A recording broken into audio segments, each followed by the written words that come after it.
Whiteside, their big tight end? If so, what do you see from him? He's a talented guy. You know, he's a huge target, but runs kind of like a receiver. Has, you know, ball skills and can move around like a receiver. You know, he's kind of a hybrid guy that they kind of move around and throw jump balls to.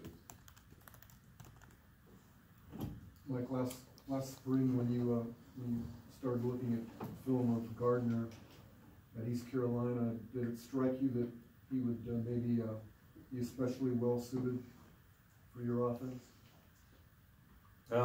Well, I thought so, but the bigger concern really was how quick could he adjust? Is he an adjuster? And then he'd been to a lot of schools, so you say, well, he'd been to a lot of schools, so he's had a lot of practice adjusting, but he's been to a lot of schools, so how good he's at adjusting. And then it turned out he's pretty good, and he's developed, I think, over the time. Off the top, I thought he was tough. Off the top, I liked the way the ball came off his hand quick. Off the top, I liked the way he was very competitive and he was accurate. And then, you know, he didn't take many tackles for loss, but he wasn't a full-time starter either, you know. But then, you know, just looking at it, I was kind of curious why he wasn't. And then, but yeah, I don't know, sometimes you get enticed with somebody that's got some really good measurables or something and try to think you can get the one really good play every time, and it takes a while to do that. So I'm not saying they're wrong, but I'm just saying that, you know, I don't know why he was overshadowed exactly, but he did play some, and he looked real competitive out there when he played.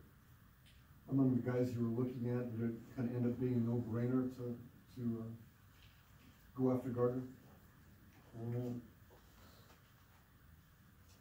Well, it was a no-brainer to go after him, but you never know what they're going to do. You know, if you go after one, you don't have any idea what he's going to do. You know, one guy, of course, I can't say his name, was at one school talked about transferring and then changed his mind and didn't transfer, you know. And then, so you kind of get in a conversation with all of them that you like the best you can if they'll talk to you. And then occasionally there's some that really want to talk to you that you're not quite as interested in, you know. You mentioned the fact that Gardner wasn't a full-time starter at this point last year. I don't believe he was starting. I don't think he started for that team until November. And now he's leading the Pac-12 in passing yards. What has he improved upon to make this big lead?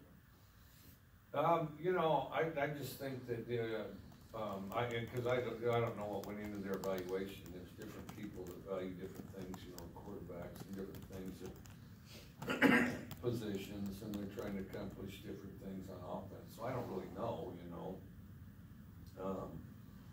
But you know, in our case, he's just real competitive. He picked up the package real fast. He's extremely smart and elevated the play of the other people around. And sometimes you end up on, you know, your last go around, your last hurrah. I haven't dealt with anybody more motivated, so I think the motivation and determination alone was a big part of it.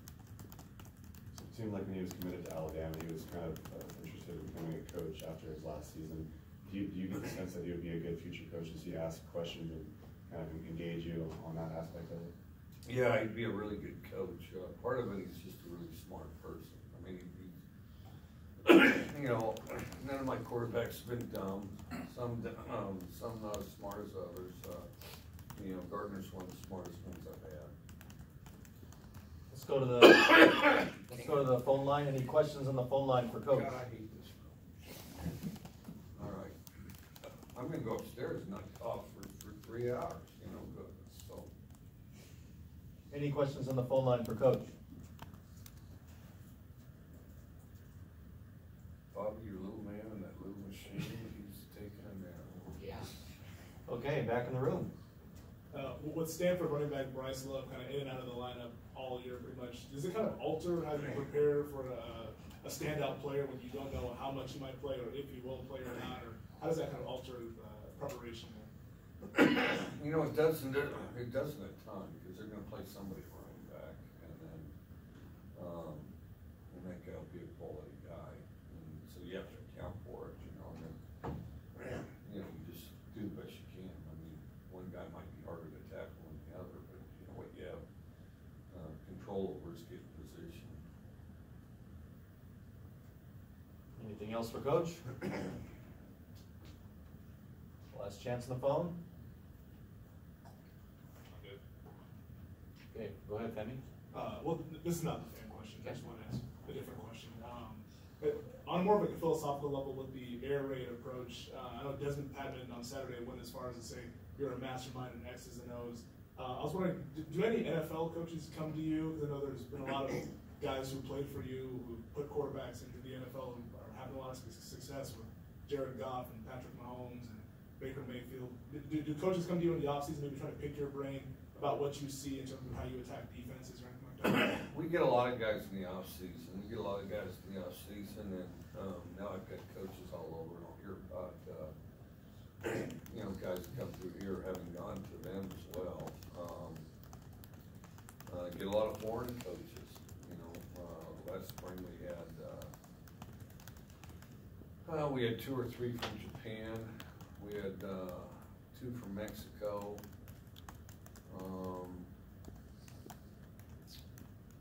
Well, then we had the 3 coaches from France and the guy from Italy.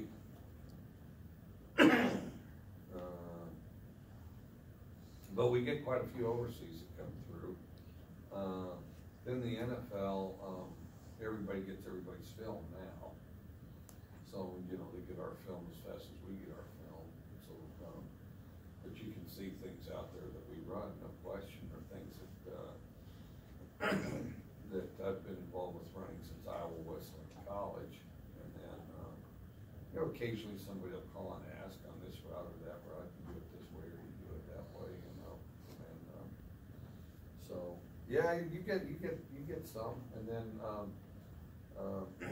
you know, if you go to the NFL stuff, those guys are all real approachable, and of course invite me out to, you know, check out their camp and stuff like that, which I go to sometimes and say, if I can squeeze it in, you know, because I like going to those the camps and watching their stuff, but our camp starts right there, so you have to hurry and get into theirs and go to yours, you know. Were you able to get to any camps this summer? I didn't go to any this summer. What was the most interesting thing you saw on the field after the game Saturday? The most interesting thing.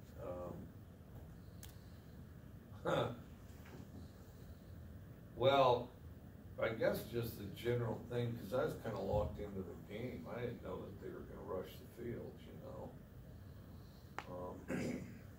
And so I'm walking,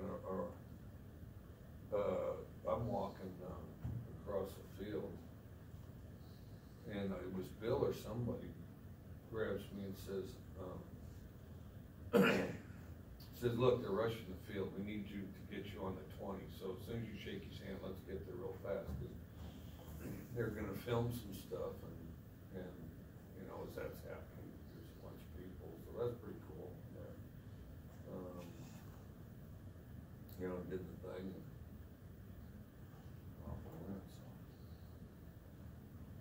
Anything else for Coach? All right, Benny. All right, our fan question of the week this week came from Facebook, and it sounded kind of like a cry for help, so I figured I'd ask you. There's a woman who's concerned about her husband and what fantasy football does to him. What are your thoughts on fantasy football and the impacts it can potentially have on people's lives? You know, I don't even know how to play fantasy football. I don't even know how to play it. But there are a ton of people in fantasy football. Like, I've got relatives that have never played any sports in the thick of fantasy football.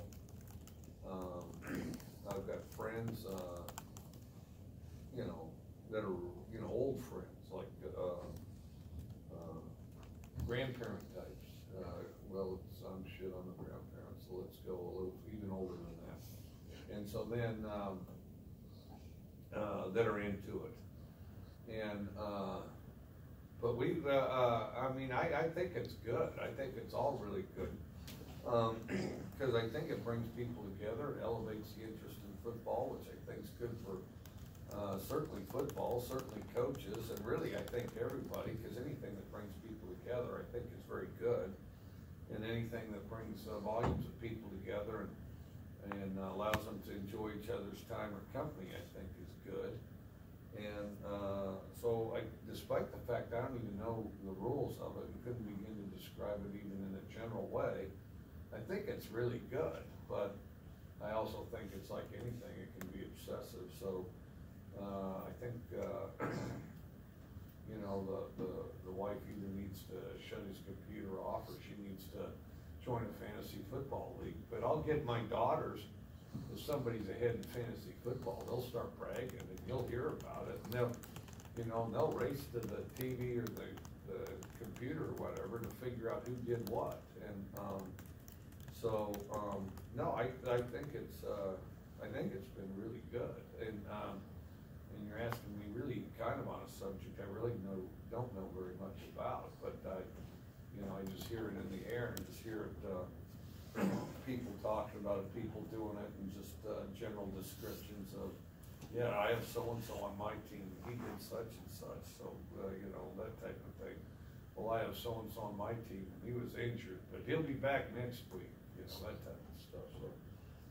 Don't know how to play, but, people are having a lot of fun with it, and I think it's done a lot of great things for elevating, football and the product of football.